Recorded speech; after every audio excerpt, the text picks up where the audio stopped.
que era para estar do meu lado. E eu sou assistente de acusação no processo que apura as mortes. Está ao lado deles, não? Ao lado deles. Um indisfarçável constrangimento toma conta do Ministério Público do Rio Grande do Sul. Essa é uma frustração institucional do Ministério Público, ou seja, tudo que nós gostaríamos de estar trabalhando neste caso de uma dor imensa e terrível é ao lado dos familiares das vítimas. O processo que apura as 242 mortes se arrasta. Aqui, sendo um ser humano, eu não consigo entender. O desgaste vem de uma frustração. Quando a polícia terminou o inquérito, as famílias comemoraram. 16 pessoas indiciadas, outras 12 apontadas como responsáveis, inclusive o então prefeito César Schirmer. Eu acho que seria uma covardia de parte da Polícia Civil e uma violação da nossa consciência se nós não fizéssemos aqueles apontamentos. Nós apontamos aquilo que nós achamos que era a causa do evento. Mas quando a lista foi para o Ministério Público, os parentes se sentiram enganados. Quando a gente ia procurar os promotores responsáveis, eles falavam, pode deixar que nós vamos indiciar todo mundo responsável. E a gente acreditou neles. Das 28 pessoas responsabilizadas pela polícia, o Ministério Público denunciou 4 bombeiros. Um foi absolvido. 2 foram condenados pela Justiça Militar por descumprimento da lei de expedição de alvarás. E o outro foi condenado pela Justiça Comum por fraude processual. Todos cumprem pena em liberdade. Outras 4 pessoas foram denunciadas por homicídio. Mauro Hoffman e Elisandro Spor, donos da boate, o músico Marcelo dos Santos e o produtor Luciano Leão, integrantes da banda que tocava na noite do incêndio. Todos respondem em liberdade. O juiz decidiu levá-los ao tribunal do júri, mas a defesa recorreu e o caso está sendo examinado pelo Tribunal de Justiça. Esses 4, eles têm as suas culpas e vão pagar pelas suas culpas. Mas não foram só eles. O secretário sabia. O Ministério Público sabia. Os bombeiros sabiam. Então, eles foram omissos. E eles têm que pagar por essa omissão. César Schirmer, atual secretário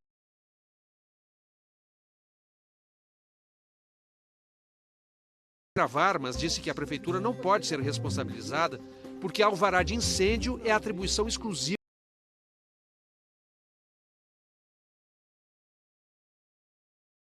da indenização, condenando a prefeitura, o Estado e os donos da Kiss a pagar R$20 mil.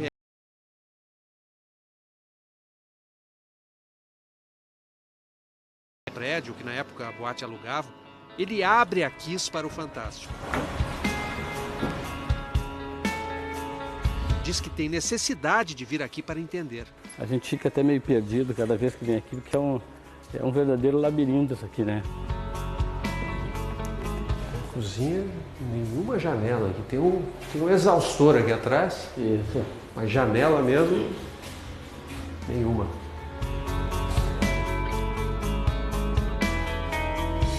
O palco onde os músicos estavam fica ali atrás. Aqui, a pista de dança. Nas paredes, nenhuma janela, nenhuma porta lateral. Essa área aqui é a área VIP. Para sair da boate, as pessoas tinham que necessariamente passar por esse corredor, ao lado dessa grade de ferro, que os conduzia para o pagamento da comanda no guichê. Quase 1000 pessoas desesperadas, querendo sair ao mesmo tempo, ainda encontravam esses guarda-corpos em frente à única porta de entrada e saída da boate. Não tem janela, né? Não tem nenhum tipo de janela aqui. Não tem nenhum tipo de ventilação, porque aquilo ali tudo foi fechado, né? Esse foi um dos banheiros em que ficou... Muitos jovens morreram aqui dentro.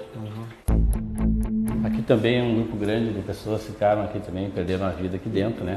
Ao lado da porta aqui, né? Ao lado da porta de saída. A boate permanece do jeito que estava. A festa de aniversário dela e voltou para casa daquele jeito que todo mundo já sabe, né? Como poderia estar funcionando uma boate sem portas de emergência? Antes da tragédia, o promotor Ricardo Loza é que explicam. A atribuição profissional dele era restrita à questão ambiental. Ele, assim mesmo, ele cuidou de ver que esses alvarás estavam em devida forma. Não caberia o fechamento da boate? Não caberia o fechamento. Mas, nesta gravação, juntada nos autos de um dos processos, Loza desabafa. Se eu sonhasse que isso ia acontecer, qualquer um de nós tinha ido lá e fechado a boate. A Procuradoria-Geral de Justiça afirma que ele agiu dentro da lei e mandou arquivar todas as investigações sobre a conduta do promotor. Não se apurou nada, nenhum momento, qualquer omissão relevante do promotor de justiça que tivesse qualquer vínculo com a causa final, que foram as mortes na tragédia. Só promotores podem investigar promotores. Mas o Conselho Superior do Ministério Público do Rio Grande do Sul também não viu irregularidade nos inquéritos civis presididos por Losa e mandou arquivá-los. As famílias se queixam de corporativismo. A gente tem certeza que o Ministério Público não denunciou agentes públicos porque ele teria que cortar da própria carne e eles não tiveram coragem de fazer isso aí. Se houvesse um corporativismo da associação, ela até seria justificado, porque a associação está aí para isso. Mas em relação ao Procurador-Geral de Justiça e o Conselho Nacional do Ministério Público, nunca houve corporativismo nenhum. O que há, e isso a gente não consegue explicar para os pais e familiares, porque eles não entendem as nossas explicações, pela dor que estão absorvidos, é que não houve nenhum cometimento de crime por parte do promotor Ricardo Losa. O Tribunal de Justiça também examinou um pedido para que uma investigação contra a Losa fosse remetida ao Ministério Público, mas o pedido foi rejeitado. Voto vencido, o então desembargador Arno Verlan, hoje aposentado, acha que os promotores pagam um preço muito alto por não investigarem a si próprios.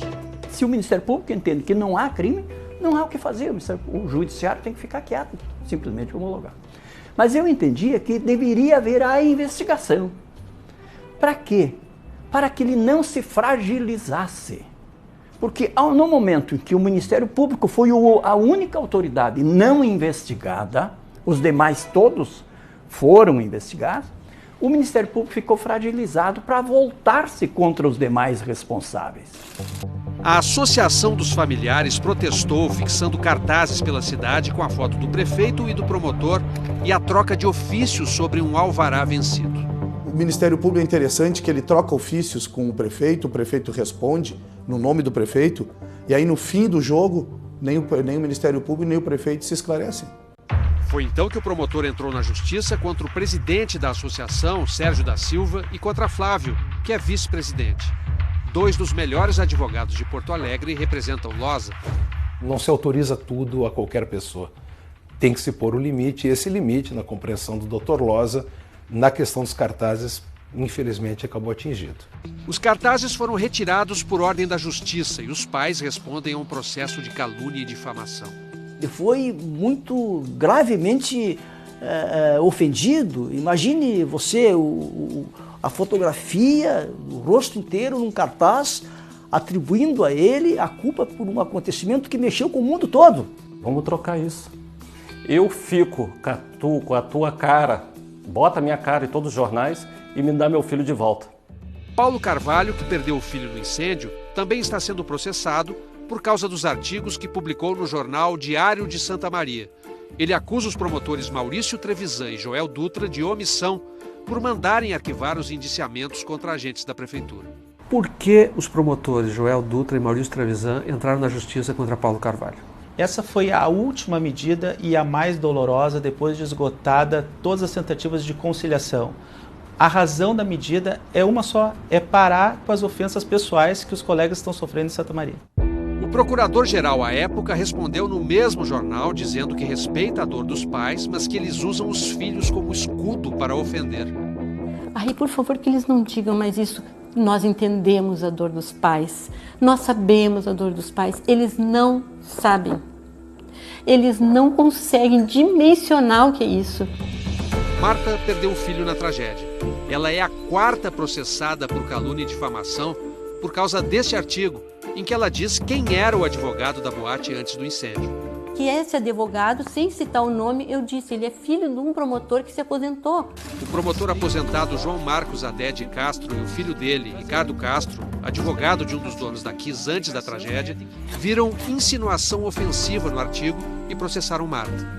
O Fantástico os procurou, mas eles dizem que só se manifestam no processo. O que a gente tinha que dizer, a gente já disse ali por escrito. Tá bom. Sensação assim, ó, é que eu tô fazendo as coisas, parece que tudo errado.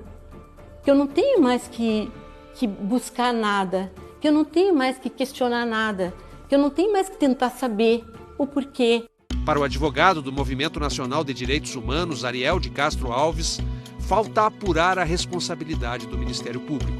Nós temos na Constituição Federal o direito à liberdade de expressão, à liberdade de opinião e devemos ainda levar em conta o sofrimento dessas famílias. E elas devem buscar até o fim das suas vidas a justiça. Doa quem doer. Então é inaceitável que eles sejam intimidados, criminalizados por uma instituição respeitável como o Ministério Público.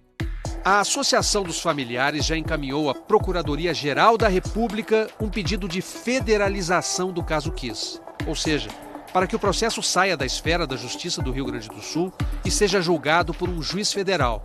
Além disso, uma petição internacional vai ser protocolada na quarta-feira que vem, junto à Comissão Interamericana de Direitos Humanos. A ideia é responsabilizar o Brasil pela violação dos direitos das famílias. Existe a responsabilidade do Estado brasileiro nesse caso pela conduta desses agentes públicos, da Prefeitura de Santa Maria, do Corpo de Bombeiros e também dos promotores do Ministério Público que atuaram nesse caso e que de forma ilegal permitiram que a boate continuasse operando. Enquanto isso, Paulo, Sérgio, Flávio e Marta aguardam os desdobramentos dos processos de calúnia e difamação. Essa é a grande, terrível, injusta e revoltante inversão de valores nesse caso. Os pais de 4 das vítimas podem ser condenados no caso da tragédia Kiss no Brasil. Mas uma condenação não os atemoriza. Se acontecer isso, o juiz vai estar fazendo um favor para mim. Vai saber o tipo de sociedade que a gente tem, entendeu? De marginalizar as pessoas de bem.